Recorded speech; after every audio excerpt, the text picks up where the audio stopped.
বিদ্যালয়সমূহৰ পৰা অহা সন্মানীয় অতিথি শিক্ষাগুৰুবৃন্দ, সন্মানীয় প্ৰধান শিক্ষয়িত্ৰী মহোদয়া, সন্মানীয় সহশিক্ষয়িত্ৰী মহোদয়া, বিদ্যালয় পৰিচালনা সমিতিৰ সভানেত্ৰী মহোদয়া, প্ৰমুখ্যে অভিভাৱকবৃন্দ, লগতে মোৰ অতিকে মৰমৰ ছাত্ৰ ছাত্ৰীসকল, ইতিমধ্যে তোমালোকে সকলোৱে গম পাইছা যে আজি আমাৰ এইখন বিদ্যালয়ত প্ৰধান শিক্ষয়িত্ৰী হিচাপে কৰ্মৰত হৈ থকা সন্মানীয় বাইদেউ আফ্ৰজা ইয়াসমিনৰ আজি বিদায় সভা।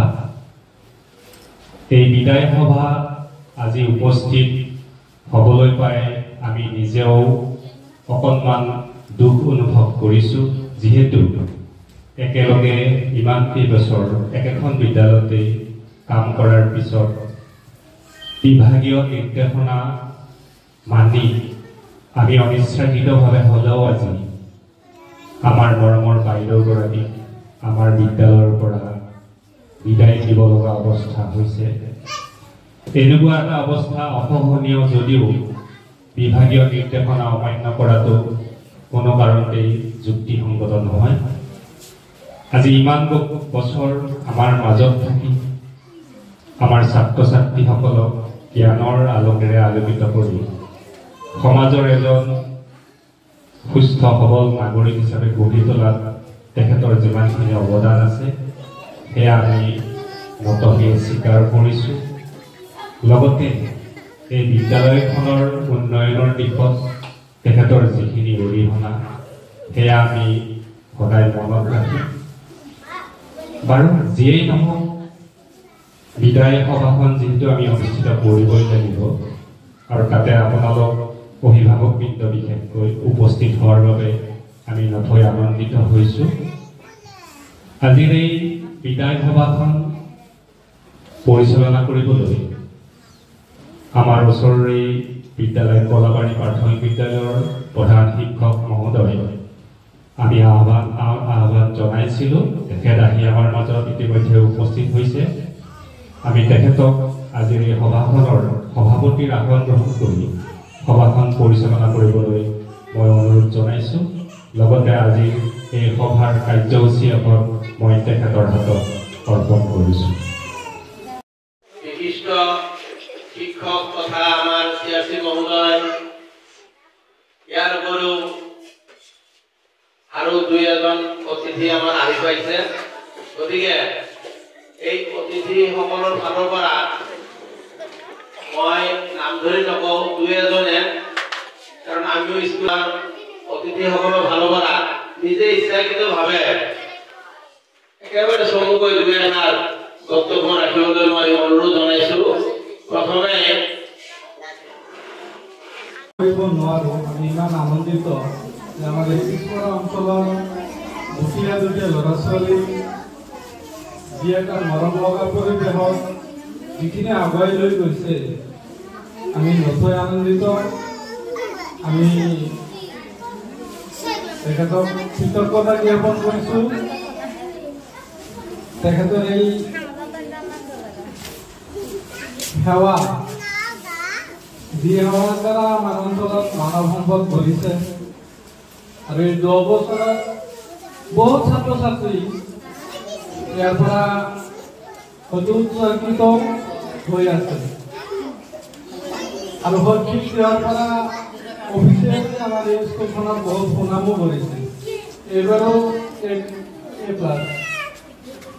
A+ কণ্টিনিউ গুণোৎসৱতো ভাল ৰিজাল্ট কৰিছে, অফিচিয়েলো ভাল ৰেকৰ্ড আৰু সমাজতো এটা ভাল প্ৰভাৱ পেলাই থৈ গৈছে। বাইদেউক আমি অনুৰোধ কৰিম, চাকৰিৰ ক্ষেত্ৰত যিটো হৈ থাকে দূৰত্ব সুবিধা অসুবিধা বহুত কথা থাকে, যদিও যাব মনটো এই অঞ্চলত কেতিয়াবা কাৰোবাৰ লগত যদি দুই এটা কথা হৈছে একো নাৰাখে। তেখেতৰ ভৱিষ্যত উজ্জ্বল কামনা কৰিছোঁ, যাতে আনন্দ অনুষ্ঠানত আহিব, অনুৰোধ ৰাখিলোঁ আমাৰ অঞ্চলতো আহিব আৰু ইয়াৰ মানুহৰ প্ৰতি এটা সদ্ভাৱ আছে আপোনাৰ সেইখিনি ভৱিষ্যত প্ৰজন্মৰ কাৰণে এটা আশীৰ্বাদ দিব। আমিও আপোনাৰ ভৱিষ্যত মংগল কামনা কৰি খুব সুনামেৰে আগুৱাই বাকী জীৱনত যিখিনি কাৰ্যকাল আছে পাৰ কৰিব বুলি আমিও আশা কৰিলোঁ আৰু আল্লাহৰ ওচৰত দোৱাও কৰিলোঁ যাতে তাই ভৱিষ্যত খুব উজ্জ্বল হয়। ধন্যবাদ।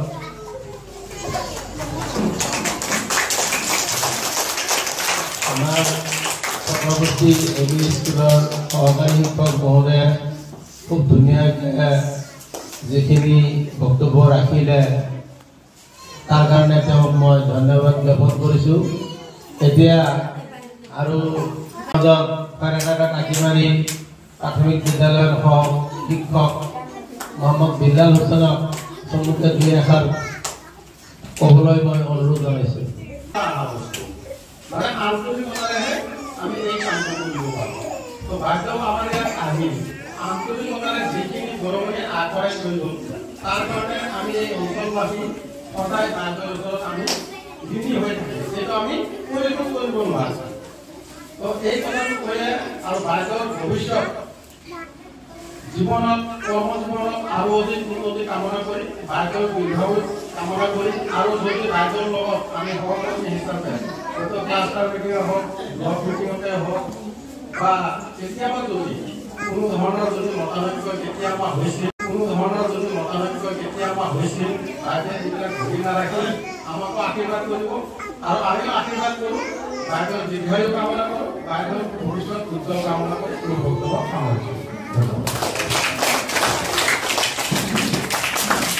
প্ৰাথমিক বিদ্যালয়ৰ সহশিক্ষক মোহাম্মদ বিল্লাল হুছেইনক মই ধন্যবাদ জ্ঞাপন কৰিছোঁ। এতিয়া আমাৰ মাজত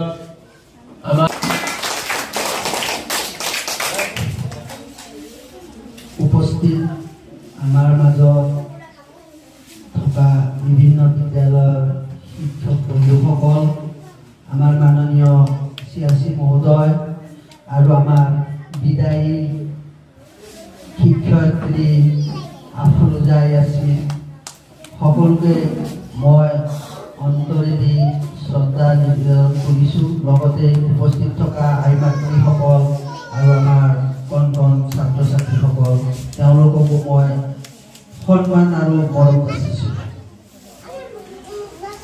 সঁচাকৈয়ে মই চখ খাইছোঁ। আজি কিছু সময় আগত আফৰোজাই মোক ফোন কৰিছিল যে মই এটা স্পাৰ হ'লোঁ, আজি বিদায় ক'বা, ছাৰ এখন টেক দেখা দিলে ভাল পাম। মই এক হিচাপে যেতিয়াৰ পৰা তাইক ইয়াত পাইছোঁ, মই কিন্তু এই ৰাস্তা দি গ'লে মই প্ৰায়ে এইখন স্কুলত সোমাইছোঁ। কাৰণ নিজৰ ছোৱালী আছে, খবৰ এটা ল'লোঁ যে এই ক্ষেত্ৰৰ পৰা মোৰ মনত অলপ বেয়াও লাগিছে, দুখ লাগিছে যে তাই আজি এইখন স্কুলত যথেষ্ট নিজৰ সৰ্বোচ্চখিনি উজাৰি দিছে। তাই ভিডিঅ'বিলাক মই মাজে মাজে চাওঁ, তাই স্কুলত বিভিন্ন ব্লগবিলাক বনাই ল'ৰা ছোৱালীক লৈ তেনেধৰণে আমাৰ ল'ৰা ছোৱালীক তেওঁ পঢ়াৰ ক্ষেত্ৰত মানে আগুৱাই দিয়ে, উৎফুল্লিত কৰে, আকৰ্ষিত কৰে। এই টেকনিকটো আমাৰ দূৰৰ কথা নকওঁ, আমাৰ চিয়াচিৰ ভিতৰতে কিন্তু খুব কম স্কুলতে এইটো দেখা যায়। কিন্তু তাই কেনেকৈ আমাৰ এই পিছপৰা অঞ্চলৰ ল'ৰা ছোৱালীক আমি আগুৱাই লৈ যাব পাৰোঁ, সেই অপ্ৰাণ চেষ্টা তাই কৰিছিল। কিন্তু আজি যিয়ে নহওক, নিজৰ এটা জীৱন আছে, ঘৰ সংসাৰ আছে, সকলোৱে ভালটো বিচাৰে নিজৰ এটা। কাৰণ তাই এতিয়া মঙলদৈৰ পৰা আপ ডাউন কৰি আছিল ইমান দিনে। শাৰীৰিক এটা সদায় বাছত আপ ডাউন কৰা এটা শাৰীৰিক মানে কষ্ট হয়, অহা যোৱা কৰা। তাৰপিছত আহিলে ল'ৰা ছোৱালীৰ লগত থাকে।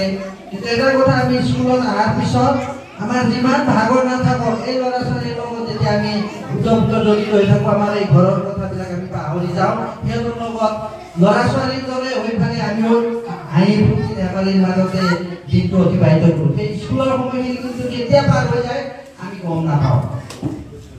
তাই কিন্তু এই অঞ্চলত বিশেষ কৰি এই বিদ্যালয়ৰ পৰা যেতিয়া পঞ্চম শ্ৰেণী পাছ কৰি আমাৰ বিদ্যালয়তো বহুত ল'ৰা ছোৱালী যায়। কিন্তু আমি লক্ষ্য কৰিছোঁ যে আফৰোজা স্কুলৰ পৰা যোৱা ল'ৰা ছোৱালী কিছুমান এক্সট্ৰা কোৱালিটি থাকে। অলপ এক্টিভ থাকে ল'ৰা ছোৱালীবিলাক সেই কথাবিলাকো আমি বিভিন্ন স্কুলৰ ল'ৰা ছোৱালী আহি আমি সেই স্কুল হিচাপত ল'ৰা ছোৱালী আমি এটা হেৰি কৰোঁ তেতিয়া আমি ইমান দিনে পাইছোঁ যে এইখন স্কুলৰ পৰা যোৱা ল'ৰা ছোৱালীবিলাক ভালেই হয় যিয়ে নহওক নিজৰ এটা সমস্যা আছে পৰিবাৰৰ সমস্যা আছে যাৰ কাৰণে তাই ইয়াৰ পৰা আজি আপোনালোকৰ মাজৰ পৰা আমাৰ মাজৰ পৰা বিদায় লৈ বেলেগ এখন বিদ্যালয় যাব তাইৰ উত্তৰোত্তৰ উন্নতিৰ মই কামনা কৰিলোঁ আৰু মই ভাবোঁ তাই যিখিনি ইয়াত এক্টিভিটিজ কৰিছে আপোনালোকেতো কেতিয়া আপোনালোক পাহৰিব নোৱাৰে কাৰণ ল'ৰা ছোৱালীৰ লগত আছে ওচৰে পাজৰে আপোনালোক আই মাতৃসকলৰ লগতো তাইৰ এটা সুন্দৰ ৰিলেশ্যন আছিল এই কথাখিনি তাইও পাহৰিব নোৱাৰিব আৰু আপোনালোকেও পাহৰিব নোৱাৰোঁ যিয়ে নহওক আপোনালোক আটাই তাইক আশীৰ্বাদ কৰিব তাইৰ জীৱন তাইৰ ভৱিষ্যত যেন মংগলময় হয় এইখিনি কৈ মোৰ বক্তব্য সামৰণি মাৰিলোঁ